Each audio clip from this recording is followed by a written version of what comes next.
ఈరోజు వంట కాకరకాయ వేపుడు. కాకరకాయ వేపుడు కోసం కాకరకాయలు ఫ్రెష్‌గా తీసుకొచ్చుకొని మంచిగా కడిగి పైన బొడుపులు గీకేసి ఒక పెద్ద బౌల్ తీసుకొని దాంట్లో ఒక చిప్స్ గీకే పీట పెట్టుకొని సన్నగా చిప్స్ మాదిరిగా గీక్కోవాలి. ఒకసారి చేతితోని మంచిగా పిసికి మంచిగా కలిపి గట్టిగా నీళ్లు పిండాలి. కాకరకాయలు గీకే ముందు గిన్నెలో కొంచెం ఉప్పేసుకోండి.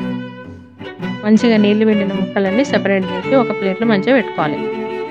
మామూలుగా పిల్లలు కాకరకాయ ఇష్టపడరు కదా! ఇట్లా చేసి పెట్టండి. మళ్ళా పిల్లలు అడిగి మీతోని చేపించుకుంటారు. ఈ కాకరకాయ ముక్కలను ఇప్పుడు డీప్ ఫ్రై చేసుకోవాలి. డీప్ ఫ్రై కోసం పొయ్యి ముట్టించుకొని ఒక కడాయి పెట్టుకొని కడాయిలో నూనె పోసుకొని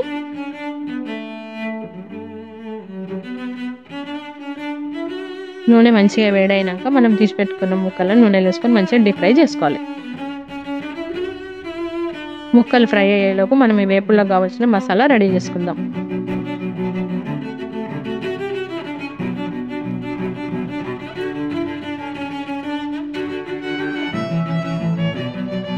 ఇందుకోసం ఒక మిక్సీ జార్ తీసుకొని దాంట్లో కొన్ని ఎండు కొబ్బరి ముక్కలు, కొంచెం జీలకర్ర, వెల్లుల్లి కొంచెం ఎక్కువ వేసుకోవాలి. దీంట్లో ఉప్పు, కారం వేసుకొని మంచిగా మిక్సీ చేసుకోవాలి.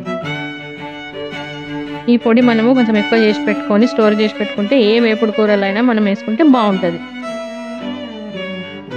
ఇప్పుడు మీకు చూస్తున్నారు చూడండి, ఆ కలర్ వచ్చిన తర్వాత ఈ ముక్కలను సపరేట్గా నూనె లేకుండా మంచిగా ఉడగిలో పెట్టి ఒక జబ్బలు వేసుకొని మనం గ్రైండ్ చేసుకున్నటువంటి కొబ్బరి పొడి వేసుకొని మంచిగా కలుపుకోవాలి.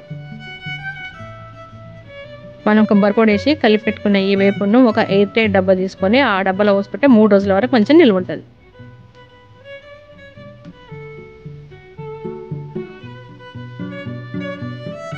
ఇది సాంబార్ అన్నంతో కానీ పప్పు అన్నంతో కానీ సైడ్ డిష్గా పెట్టుకుంటే చాలా బాగుంటుంది. ఒకసారి చేసుకొని ట్రై చేయండి.